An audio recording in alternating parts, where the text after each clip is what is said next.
រអ្វីអ្នកគួរតែមានធានារ៉ាប់រង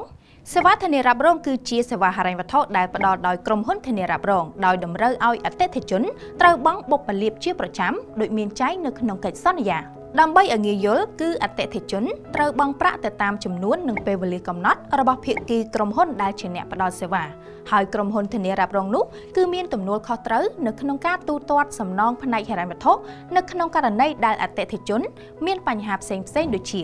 ការខូចខាតឬបាត់បង់ទ្រព្យសម្បត្តិករណីជួបហេតុការណ៍គ្រោះថ្នាក់ផ្សេងៗដូចជាជំងឺឬរងរបួសជាដើមការមានសេវាធានារ៉ាប់រងគឺផ្ដល់អត្ថប្រយោជន៍ចំនួន3ធំមានដូចជា1ការការពារផ្នែកហិរញ្ញវត្ថុនិងហានិភ័យនានាដែលមិនបានគ្រោងទុកប្រសិនបើអ្នកមានសេវាធានារ៉ាប់រងវានឹងជួយកាត់បន្ថយបន្ទុករឿងលុយកាក់ដែលមានដូចជាកាត់បន្ថយបំណុលការការពារហានិភ័យផ្នែកហិរញ្ញវត្ថុក៏ដូចជាការចំណាយផ្សេងៗនៅពេលអ្នកជួបហេតុការណ៍អាសន្នដែលមិនបានគ្រោងទុកដូចជាគ្រោះថ្នាក់ចរាចរណ៍មានជំងឺឈឺថ្កាត់ដោយលោកអ្នកពុំចាំបាច់ទៅខ្ចីប្រាក់ឬលក់ទ្រព្យសម្បត្តិដើម្បីយកថវិកាមកប្រើប្រាស់ជាបណ្ដោះអាសន្ននោះទេ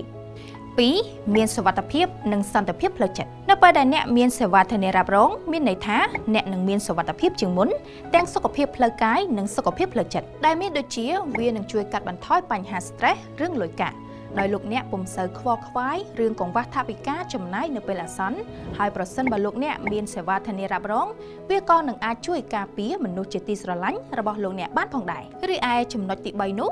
មានការការពារទ្រព្យសម្បត្តិនិងការទទួលបានសេវាថែទាំសុខភាពការមានសេវាធានារ៉ាប់រងមិនត្រឹមតែជួយការពារលោកអ្នកពីការខូចខាតឬការបាត់បង់ទ្រព្យសម្បត្តិរបស់លោកអ្នកប៉ុណ្ណោះទេតែលោកអ្នកក៏អាចទទួលបាននូវសេវាថែទាំសុខភាពផ្សេងៗទៀតដែលមានតម្លៃសមរម្យនិងសមស្របទៅតាមតម្រូវការនៅតាមបណ្ដា clinic ឬមន្ទីរពេទ្យដែលជាដៃគូរបស់ក្រុមហ៊ុនធានារ៉ាប់រងដែលលោកអ្នកបានទិញផងដែរក្រៅពី3ចំណុចធំនេះសេវាធានារ៉ាប់រងក៏ផ្ដល់នូវអត្ថប្រយោជន៍ជាច្រើនផងដែរដូចជាជួយឲ្យអ្នកមានស្ថិរភាពផ្នែកហិរញ្ញវត្ថុជាមួយនឹងការវិនិយោគដ៏ល្អនៅក្នុងការចូលនិវត្តន៍ហើយជាពិសេសនោះគឺជួយលោកអ្នកក៏ដូចជាក្រុមគ្រួសារពីហានិភ័យនានាជាទូទៅនៅកម្ពុជាគេបែងចែកសេវាធានារ៉ាប់រងជាពីររួមមាន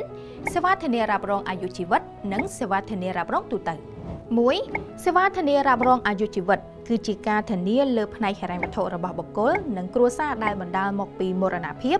ឬពិការភាពទាំងស្រុងអ្នកទិញកញ្ចប់នេះនឹងទទួលបានប្រាក់ជំនួយមិនថាពេលមានបញ្ហាដោយសារជំងឺឬដោយសារគ្រោះថ្នាក់ផ្សេងៗពោលគឺការពាក់ព័ន្ធនឹងជីវិតរបស់មនុស្ស2សេវាធានារ៉ាប់រងទូទៅដែលសេវាធានារ៉ាប់រងទូទៅនេះទៀតសោតចែកចេញជា3ធំរួមមានការធានារ៉ាប់រងទ្រព្យសម្បត្តិការធានារ៉ាប់រងភារៈការធានារ៉ាប់រងលើសុខភាពការប៉ັດទៅសេវាធានារ៉ាប់រងនៅកម្ពុជាមានច្រើនប្រភេទដែលលោកអ្នកអាចទិញបានទាំងក្រុមហ៊ុនឯកជននិងរបស់រដ្ឋតែថ្ងៃនេះសូមយកឧទាហរណ៍សេវាធានារ៉ាប់រងរបស់រដ្ឋដែលយើងពិតជាបានស្គាល់នោះគឺបានសមត្ថភាពសង្គមឬអ្នកខ្លះស្គាល់ថាកាតបសសដែលផ្ដល់នូវអត្ថប្រយោជន៍ច្រើនដល់លោកអ្នកកម្មករនិយោជិតនៅកម្ពុជាទាំងការថែទាំសុខភាពហានិភ័យការងារមាតុភាពប្រាក់ចូលនិវត្តន៍និងការផ្ដល់ជំនួយផ្នែកហិរញ្ញវត្ថុបណ្ដោះអាសន្នជាដើមដូច្នេះការមានធានារ៉ាប់រងគឺផ្ដល់នូវអត្ថប្រយោជន៍ជាច្រើនដល់លោកអ្នកដូចជាការការពារហានិភ័យផ្នែកហិរញ្ញវត្ថុការការពារពេលមានគ្រោះថ្នាក់ក៏ដូចជាជំងឺឈឺថ្កាត់ហើយជាពិសេសនោះគឺកាត់បន្ថយបន្ទុកហិរញ្ញវត្ថុប្រសិនបើលោកអ្នកមិនទាន់បានទិញនៅសេវាធានារ៉ាប់រងនោះទេលោកអ្នកគួរតែពិចារណាទិញបានពេលនេះតទៅព្រោះវាផ្ដល់ការការពារដ៏ល្អនិងមានប្រសិទ្ធភាពដល់លោកអ្នកនិងក្រុមគ្រួសាររបស់លោកអ្នកនៅថ្ងៃអនាគត